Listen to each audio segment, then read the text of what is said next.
오늘 우리에게 주어진 본문은 구약의 유명한 선지자 이사야가 살던 시대로부터 약 150년 전후로 해서 일어날 역사적 사건을 예언한 겁니다.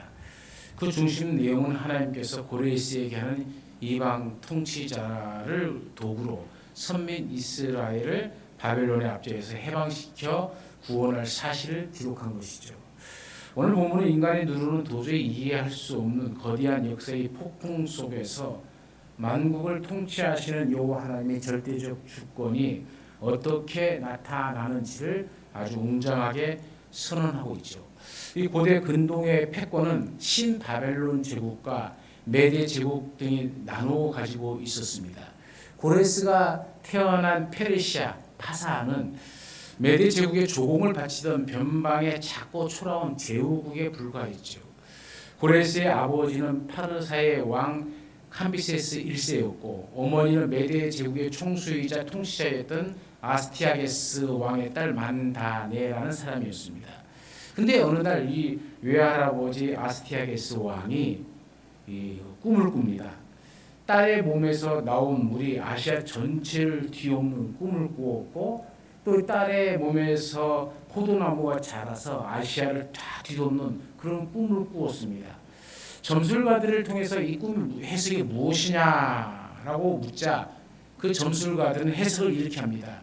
외손자가 태어날 것인데 외손자가 왕을 몰아내고 세상을 지배할 것이다 라는 해석을 해놨죠. 두려움에 떨던 이 아스티아게스 왕은 그의 충신 하르파고스라는 사람에게 태어난 아기, 다시 말하면 고레스를 죽이라고 명령을 합니다. 자기 외손자를 죽이라고 명령을 하는 거죠. 하지만 차마 아기를 죽일 수 없던 이 하르파고스는 왕실의 소를 치는 목자에게 아기를 맡깁니다. 마침 이 부부도 아이를 출생했는데 아이가 그냥 태어나면서 죽었던 거예요. 그 부부에게 아이를 맡겨서 이 목자 부부가 고레스를 친자식처럼 키우게 되지요. 고레스가 10살 때쯤 이 살아있음이 발견되어집니다. 이 아스티아게스 왕은 살아있는 고레스를 보면서 이제는 죽이지 아니하고 친부모가 있는 페르시아로 돌려보내죠. 그리고 성인이 된 이 고레스는 페르시아의 왕위를 이어받은 후에 탁월한 외교력과 군사적 천재성을 발휘해서 순식간에 세계 제국을 건설합니다. 그래서 변방에 있던 페르시아 부족들을 하나로 결속시키는 것을 제일 먼저 했죠. 이때 고레스를 살려주었던 메대의 장군 하르파고스가 고레스와 내통해서 메대를 다 점령하고 맙니다. 당시 아나톨리아, 지금의 트르키예 지역이죠. 터키 지역입니다. 엄청난 금강을 소유해 세계에서 가장 부유한 나라를 꼽혔던 이 리디아가 바로 여기에 아스톨리아에 있었죠. 고레스는 낙타 부대를 활용해서 리디아의 강력한 기병들을 무력화시키고 전술로 리디아의 수도 사르디스를 함락합니다. 이로써 고레스는 막대한 전쟁 자금으로 쓸 재정적 기반을 확보하게 되시죠. 마지막 남은 것은 이 신바벨론 제국이었는데 바벨론 성은 유프라테스 강이 성 안을 관통하고 있었고 성 밖에 워낙 이 성벽이죠. 성벽이 워낙 두껍게 해놨기 때문에 몇 년을 싸워도 지치지 않을 정도로 또 몇 년을 먹을 수 있는 곡식까지 구비되어 있는 성이었기 때문에 한마디로 난공불락의 요새였습니다. 그런데 여기서 고레스는 천재적인 지략을 발휘하죠. 고레스는 이 강줄기를 다른 곳으로 돌려버립니다. 그러니까 전쟁하러 간 사람이 토목공사를 하는 거예요. 가서 강줄기를 돌려서 성 밑으로 흐르는 물의 양을 확 줄여버리고 강줄기를 다른 데로 빼버리는 거죠. 강바닥이 딱 드러난 틈을 타서 밤중에 군대를 성 안으로 잠입시키죠. 당시 바벨론의 벨사살 왕과 귀족들은 성의 방어력만 믿고 술파티를 벌이고 있다가 단 하룻밤 만에 허망하게 이 신바벨론 제국이 무너져버리고 이 고레스의 손으로 넘어가고 맙니다. 이 바벨론까지 함락한 고레스는 고대 근방의 유일무이한 제국의 왕이 되었죠. 왕이 된 고레스는 과거의 잔혹한 정복자들과는 다르게 피정복민들과 종교와 그들의 문화를 존중하는 고레스 칙령을 발표하는데 이때가 기원전 538년입니다. 우리는 오늘 이 계시의 말씀을 통해서 이 역사의 수레바퀴를 돌리시는 하나님을 만나야 되고 이 혼돈의 시대를 살아가는 참된 그리스도인에게 호국 정신이 무엇인지를 마음에 새겨보고자 합니다. 첫 번째 알아야 될 것은 세계의 모든 역사는 하나님 중심으로 돌아간다는 겁니다. 하나님의 도구로서의 이 고레스를 여러분 보십시오. 하나님의 파송한 고레스로 하여금 바벨론을 정복하게 하시잖아요. 하룻밤 사이에 난공불락의 성 바벨론은 그의 주의 아래에 있었던 다리오 왕 장군에 의해서 무너지게 되어버립니다. 이것은 다니엘이 우리가 다니엘서를 읽어보면은 메네 대결 우바루 신이라고 기록된 연회전에 나타난 이 벽보를 해석하던 바로 그날 밤이었습니다. 그 일로 인해서 다니엘은 세계사의 무대로 새로 등장한 이 페르시아 제국의 총리장이 되어지기도 했죠. 그러니까 다니엘서하고 지금 이사야가 150년 뒤에 예언하는 것들하고 고레스의 사건들이 성경 말씀을 통해서 그대로 이루어져감을 볼 수가 있는 거죠. 하나님은 고레스를 역사의 새로운 무대에 딱 등장시킵니다. 그가 통치하던 페르시아 이 제국은 다니엘 선지자가 말한 우상의 모습 중에 가슴 부분에 속하는 은 같은 부분인 것을 우리가 다니엘서 2장 32절과 39절에 보면 나오는 얘기인데 또 곰과 두 뿔 가지고 수양으로 묘사된 짐승이기도 했죠. 먼 이후에 우리 성경의 마지막 그 사도 요한은 이 고레스 왕의 페르시아 제국을 7 짐승 중에 4번째 짐승으로 말하고 있음을 또한 볼 수가 있습니다. 하나님은 어쨌든 이 고레스로 하여금 선민 이스라엘에게는 해방령을 내리게 했습니다. 그리고 예루살렘 성전 건축령을 내리게 하였죠. 성경은 하나님께서 그의 마음을 감동하였다 이렇게 얘기합니다. 그래서 그는 조서를 내렸다 이렇게 얘기하죠. 이사야도 이 사실을 예언한 것이 오늘 본문입니다. 그로 말미암아 예루살렘의 성이 중건될 것이다. 예루살렘 성전의 기초가 세움을 받게 될 것이다. 그런 것이 오늘 우리가 읽은 이사야 44장 28절인데 이것은 이사야 시대는 이루어지지 않았지만 그 후에 150년 뒤에 이 고레스를 통해서 그대로 이루어져 가고 있음을 보게 되어지죠. 하나님이 이 일을 하기 위해서 고레스를 사용하신 겁니다. 하나님께서는 고레스를 28절 말씀에 나의 목자라고 얘기합니다. 고레스의 특별한 왕권을 가리키는 이 표현이죠. 또 45장 1절에는 나의 기름 받은 고레스라라는 표현을 씁니다. 이는 하나님께서 그를 하나님 자신의 도구로 거룩히 구별해서 이스라엘을 바벨론에서 해방시킬 자로 계획하셨다는 겁니다. 세 번째는 하나님께서 고레스의 오른손을 붙잡아 준다라고 얘기하고 있죠. 그에게 세계를 통치할 능력을 입혀준다는 얘기입니다.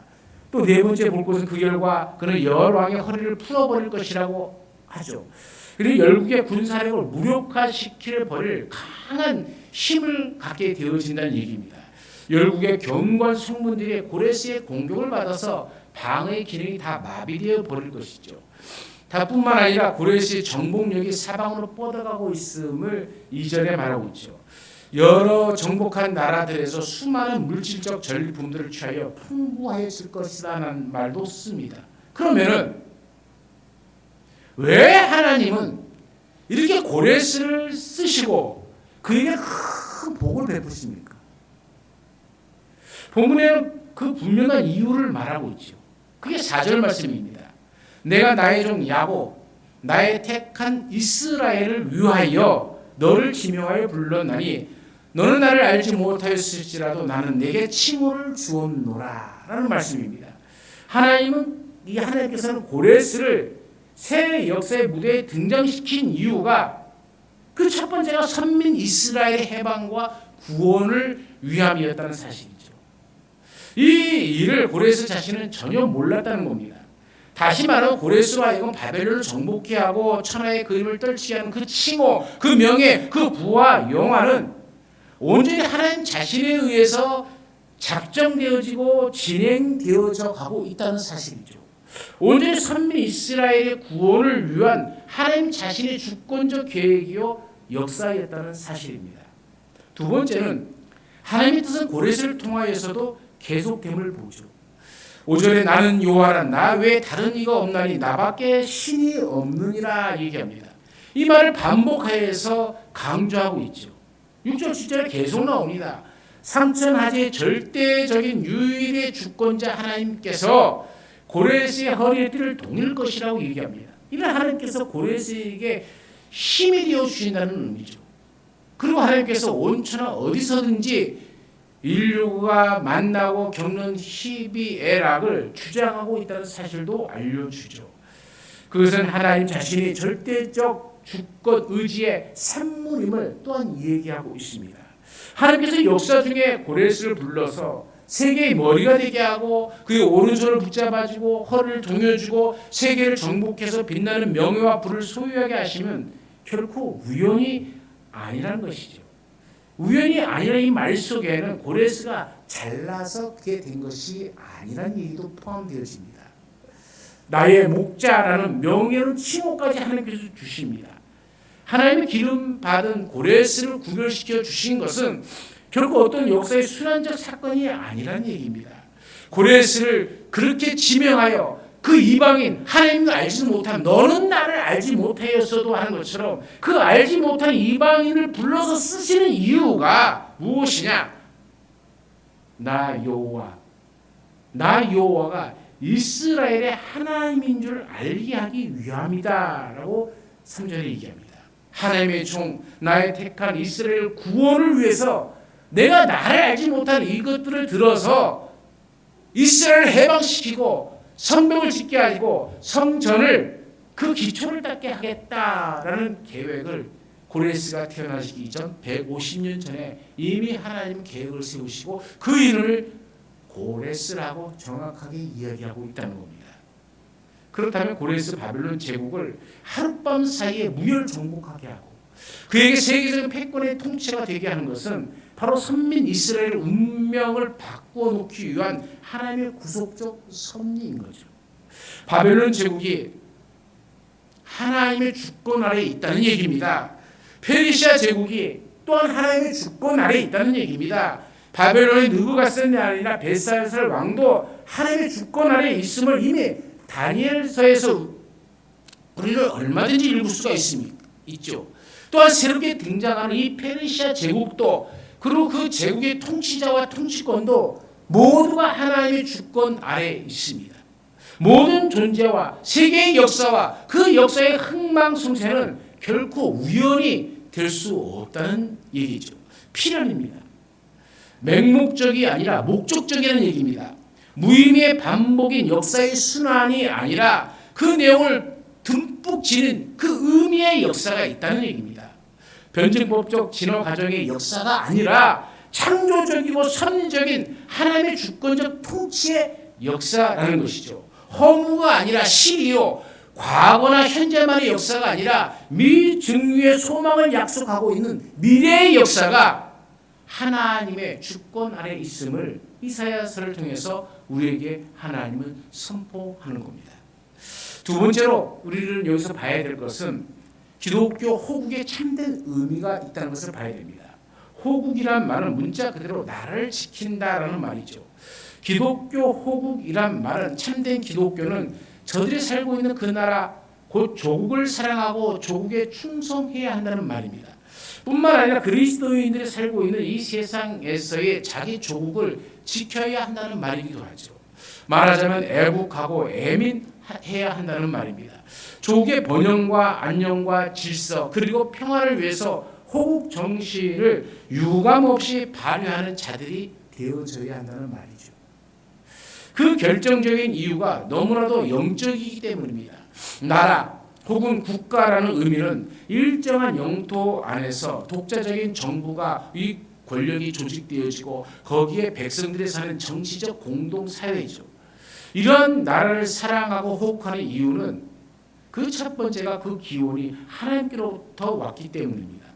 결국 이 세상에 존재하는 국가는 어떤 종족의 습관이나 전승에 의해서 생긴다는 이른바 습관 기원설이 아니라는 얘기입니다. 어떤 자는 공존 수단으로서 사회 계약이 국가의 기원이 된다고 주장하는데 그것도 아니라는 얘기입니다. 인류사의 복합성을 해결하기 위한 공동사회의 공익설도 국가의 기원이 아니죠. 사람들의 주의 이른바 군서 본능, 곧 사회적 충동에서 국가가 생겼다라고 하는 주장도 있지만은 그것도 아니란 얘기입니다. 성경은 모든 영토의 경계를 하나님께서 정하셨다라고 말하고 있죠. 모든 권세, 주권과 통치의 원천이 하나님께로 말미암았다라는 것이 성경의 선포입니다. 모든 혈통이 하나님께로부터 말미암았음을 우리는 알아야 됩니다. 바른 국가의 존재적 이유 때문에 그래서 우리는 호국이라는 것을 지키며 살아가야 된다는 것이죠. 국가의 기원이 하나님께로부터 왔기 때문에 이 나라, 하나님께서 주신 나라를 우리가 잘 지키는 것, 그것이 곧 다른 면으로는 나라 사랑이요 하나님 사랑이 되어진다는 말씀입니다. 두 번째로 존재하는 세상 국가도 하나님 자신의 주권 안에서 섭리되고 있기 때문입니다. 성경은 인류 역사의 기록이죠. 다니엘의 영감을 통해 보여준 은, 금, 동, 철과 진흙 같은 우상, 이 동상은 다니엘 시대부터 그 이후에 전개될 세상 이 나라들의 내용과 그 성격들을 설명하고 있는 거죠. 하나님은 먼저 느부갓네살 왕에게 그 이상을 보여주셨고 다니엘로 세상 역사의 진상을 해석하게 하였습니다.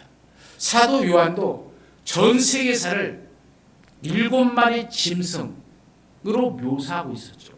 결국 이 여러 제국들이 하나님 자신의 자주장, 다시 말하면 남의 간섭을 받지 않고 하나님이 자기 뜻대로 하고 있다고 예언을 하고 있는 겁니다. 그래서 하나님은 이 세상의 군주들이 영원한 군주가 되지 못하도록 저들의 수명을 조정하면서 역사의 흥망성쇠를 자주장하고 계시는 겁니다. 바로 오늘 본문에 나타난 모습이 그러한 것이죠. 이 세상 나라들도 그 군주의 뜻대로 되어가는 것이 아니라 하나님의 자신의 뜻대로 섭리되고 있음을 하나님께서 선포하는 거죠. 아직 페르시아라는 제국이 되어지지도 않았고 조그만 나라에 불과한 하나의 식민 지배를 받고 있는 이 파사의 작은 자를 들어서 자기 외할아버지도 버렸고 부모도 사람이 죽었는지 모를 그 아이를 통해서 하나님은 놀라운 일들을 기획하시고 세상에 어떻게 그렇게 될 수 있을까 하는 일들을 하나님은 오늘도 이루어가고 계시다는 거죠. 세 번째로 존재하는 세상 국가는 택자 구원을 위한 하나님 자신의 구속사의 무대가 되기 때문입니다. 역사상에 존재했던 저 애굽을 보십시오. 그 애굽은 선민 이스라엘의 양육을 위하여 있었던 것이죠. 후에 요셉은 이 놀라운 사실을 그의 형제들에게 공개했죠. 그게 창세기 45장에 나오는 얘기입니다. 역사상에 존재했던 아수르라는 나라를 보십시오. 이 나라는 선민 북쪽 이스라엘을 징치를 위한 도장이었던 것이죠. 바벨론은 선민 남조 유다의 징치를 위한 또 도장이기도 했죠. 페르시아 제국은 선민 이스라엘의 해방을 위해서, 헬라 제국은 복음 수용의 도구로, 로마 제국은 복음 전파의 도구로 존재했던 위대한 하나님의 구속사의 무대였던 것이죠. 그래서 이사야는 이사야 49장 23절에 이렇게 얘기하죠. 이 세상 여랑은 내 양부가 되고 왕비들은 내 유모가 될 것이다 라고 얘기합니다. 이 세상에 존재하는 모든 하늘의 자원, 땅의 자원, 바다의 자원이 예외 없이 복음 선교의 자원이 될 것이라고 말씀하는 것이 이사야 60장 1절부터 9절까지의 말씀입니다. 모든 이 세상 사람들은 사실상 하나님의 택자 구원 성취를 위한 간접적 도구 또는 봉사자가 되어지는 것이죠. 바로 오늘의 본문에 나타난 이 바벨론과 그 통치자들, 페르시아 제국과 그 통치자들이 선민 이스라엘 위해서 존재했다는 사실입니다. 이스라엘이 어떤 나라입니까? 조그만 나라입니다. 쫄딱 망한 나라입니다. 그래서 바벨론에서 언제 고향으로 돌아갈고 하는 세월이 70년의 세월을 바벨론 땅에서 보낸 사람들입니다. 세상적으로 보면 실패요. 아무것도 이룰 수 없는 사람들이요. 이 정도면 망해도 쫄딱 망해서 다시 일어설 수 없는 사람을 위해서 하나님이 택한 이스라엘 백성들을 위해서 이미 준비하셨고 그것을 친히 이루셨고 그것을 또한 이루고 계시고 있다는 것이죠. 이 땅에서 숨쉬고 살아가는 우리에게는 이 100년의 역사 안에 참 놀라운 일들이 참 많이 발생했습니다. 일제 침략부터 36년에 식민 지배 아래 있었고 식민 지배가 끝나자마자 유교의 비극이 있었고 그 비극으로 끝난 것이 아니라 지금은 동서가 서로 싸우고 있는 꼴이 아닌가 할 정도로 정치인들은 자기 이익을 위해서 물어뜯는 일을 심상치 않게 벌이고 있어요. 나라를 생각할 때마다 참 가슴이 아픕니다. 더 성장하고 더 발전할 이 나라가 왜 이 모양이 될까? 저는 깜짝 놀란 사건들이 있어요. 모 스포츠 선수가 그 금메달이 뭔지 국적을 바꾸어서 나라를 팔아먹고 가는 그런 모습도 보고 삼성이라는 대기업 속에 그 인류 기술들을 많은 돈을 받고 중국에 팔아먹는 그런 사람들을 보면서 과연 저 사람들이 나라를 사랑하고 이 나라를 통해서 일하시는 하나님의 뜻을 알까? 그런데 애석하게도 그 사람들 중에 기독교인들이 많다는 게 더 문제입니다. 하나님의 뜻을 하나님에 따라서 하나님이 오늘도 통치하고 계시다는 이 사실을 망각한 채 우리는 내 이익을 따라서 언제든지 나라를 팔아먹고 국가를 버려버리는 요즘 젊은이들이 그것을 자랑 삼아 떠들고 있는 모습을 보면서 참 가슴이 아프지 않을 수가 없어요. 그 독립전쟁을 통해서 독립군들이 그렇게 수많은 피를 흘렸고 6.25 전쟁을 통해서 수많은 젊은이들이 죽어가면서 지켜줘갖고 그 후대들 우리들에게 이 나라의 이 민족을 넘겨주었는데 도대체 우리가 하는 일은 무엇인가? 우리의 역사 속에는 이 외에도 수많은 국치일이 있고 또 수많은 국경일도 있습니다. 1910년 8월 29일 같은 날은 국치일이죠. 대한제국이 한일 합병문서에 조인하는 날이 아닙니까? 3.1절, 광복절, 제헌절 같은 날은 국경일이죠. 그런데 이런 날들과 관계해서 순국선열, 순국열사, 순국의거, 순국장병, 호국단 이런 이름이 따라다니죠. 예외 없이 자기 나라를 위해서 충성하고 애국하고 애민한 호국 열사들을 가리키는 말입니다. 그럼에도 그리스도인의 호국 정신은 사실상 그 개념이 본질적으로 다르다는 사실을 성경은 말하고 있음을 알아야 됩니다. 하나님께서 세워주신 나라, 하나님께서 지켜주신 나라, 그것을 지켜가는 것이 또한 이 땅을 살아가는 이 대한민국 사람 한 명의 기독교인으로서의 사명입니다. 그러므로 여러분, 우리의 정신을 똑바로 하여서 이 나라를 잘 지켜나갈 수 있는 우리들이 되어지기를 간절히 바랍니다. 마지막 네 번째로 바로 그리스도인들의 호국 정신은 신본주의적이고 영적이라는 겁니다. 하나님이 주신 나라이기 때문에 지켜나야 되는 것이죠. 하나님의 절대 주권이 이 나라에 관여하고 있다는 사실 때문에 우리는 호국해야 된다는 사실입니다. 그래서 하나님의 성, 이 나라를 잘 지켜나가야 되는 거죠. 더욱이 존재하는 이 세상 나라는 하나님이 잃어버린 아브라함의 자손들, 이 택자들이 살고 있는 장소라는 것을 아셔야 됩니다. 바로 존재하는 이 세상 나라는 하나님이 위대하신 구속사의 무대, 곧 선교의 현장이라는 사실이죠. 그래서 호국해야 됩니다. 전 세계적으로 가장 선교사를 많이 보낸 나라가 미국이 아니라 한국입니다. 대단한 나라입니다. 이것을 생각할 때마다 한 명의 기독교인으로서 자부심을 느끼기도 합니다.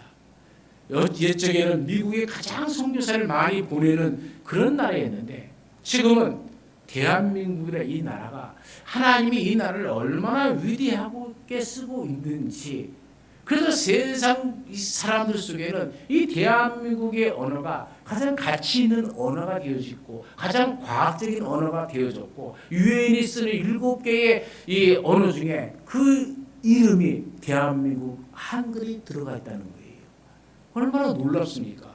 일본 사람들은 자기들의 언어를 세계가 쓰는 7개의 언어 중에 들어가기 위해서 그 수십 년 동안 노력했는데 그 언어는 떨어져 버리고 대한민국 언어가 되었다는 것.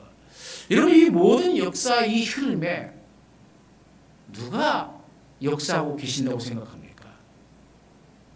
우리의 노력으로만 될까요? 우리의 애씀으로만 될까요? 그렇지 않습니다. 하나님이 지켜주셔야 되고 하나님이 이 일을 위해서 하나하나 이 대한민국이라는 문화를, 대한민국이라는 나라를 세워서 모든 나라 중에 으뜸이 되어지는 나라로 만들어주셨습니다. 그렇기 때문에 이 땅에 살아가는 지난날의 수많은 그리스도인들, 우리 선배들은, 믿음의 선배들은 참으로 애국하고 애족하였습니다. 망국의 슬픔에서 조국을 찾기 위한 독립운동에 앞서 뛰는 선두주자가 얼마나 많았습니까? 조국을 잃었다는 슬픔과 함께 주를 향한 예배 성수를 빼앗겨버렸다는 이중의 고통을 겪으면서도 교회의 문을 잠그고 다 불태워버린 일본 그 사람들에 앞서 스스로 순교함으로 하나님 앞에 우리 신앙을 나타냈던 우리 믿음의 선배들이 있음을 우리는 자랑으로 여겨야 합니다. 만국의 백성이라고 하는 민족적 순환과 함께 기독교인이라고 하는 영적 십자가적 순환도 함께 받았던 때도 있었습니다. 일제탄압 때 복음신앙 파수와 전파 때문에 순교당한 우리 선배들은 순국선열이 아니라 순교자였던 것이죠. 이 세상을 살아가는 그리스도인들은 모두가 다 이중 국적을 갖고 있습니다. 이 세상에서 함께하는 공동사회의 멤버로서의 갖는 조국의 국적이 있고 영원한 하늘나라의 국적이 있는 줄로 믿습니다. 여기에는 이질적인 면이 있으면서도 또 동질적인 면도 있죠. 이 세상의 조국은 우리에게는 반신적이요 반기독교적이요 반사회적인 면이 많이 있기도 합니다. 반대로 하나님 나라 운동의 수단으로서 사회 정의의 기초가 되어지고 공공복리기관들이 우리의 삶과 사회 운동에, 교회 운동의 보호자가 되어주기도 한다는 사실을 우리는 압니다. 이번 주는 6.25 농단 76주년을 맞는 이 역사의 시점에 있습니다.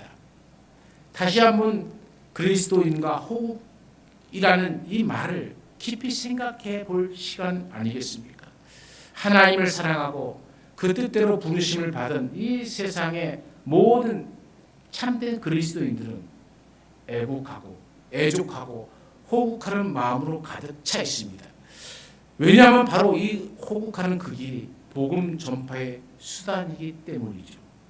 그것을 또한 많은 사람을 옳은 대로 돌아가게 하는 별들의 전쟁에 수반되는 전법이요 전술이기도 합니다. 그렇다면 우리가 다시 한번 생각해 봅시다. 하나님께서 이방인 고레스를 쓰셨는데 왜 이스라엘 백성들은 쓰지 못했습니까? 하나님 택한 이스라엘 백성들은 쓰지 않은 이유가 무엇입니까? 그들은 바벨론에서 70년간 고통을 당하며 부르짖습니다. 그들을 구원하기 위해서 고레스라는 사람을 쓴 거예요. 유대 땅에는, 이스라엘 땅에는 그 나무의 그루터기까지 존재하지 않았다는 사실입니다. 민족을 지키기 위해서, 나라를 지키기 위해서 애쓰고 수고한 사람들이 없었다는 거예요. 그저 큰 제국 앞에 우리는 별 볼 없는 존재, 그런 존재로 되었죠. 그래서 애굽 시대도 마찬가지 아닙니까? 출애굽 시대에도 온통 이스라엘 백성들은 그저 노예 근성에 빠져갖고 거기에 휘말려 살았던 것이죠. 그러니 하나님이 모세라는 사람을 특별히 택하시고 고레스라는 사람을 이방이지만 하나님을 알지도 못하지만 그런 사람들을 들어 쓰셨다는 거예요. 그렇다면 거꾸로 생각해 봅시다. 오늘 우리가 믿는 자들이 하나님의 뜻에 바르게 선다면 이방인을 들어 쓰신 하나님이 왜 믿는 자를 들어 쓰시지 않겠습니까? 왜 믿는 자를 통해서 역사하지 않겠습니까? 중요한 건 우리의 믿음입니다. 우리의 믿음이 어디에 있냐는 거예요. 이 세상 것에 온전히 빠져갖고 이 세상의 늪에서 허덕이고 있으니 그걸 어디다 쓰겠습니까?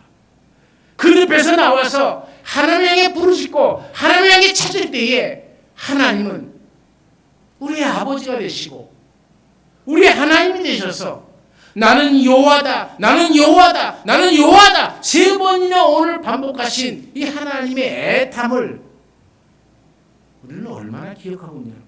아니 얼마나 하나님 앞에서 하나님 나를 드립니다. 이사의 고백처럼 내가 여기 있나이다. 나를 보내소서, 나를 쓰소서, 내게 있는 모든 것을 쓰소서 나를 주의 앞에 온전히 드립니다 하는 헌신이 어디에 있습니까?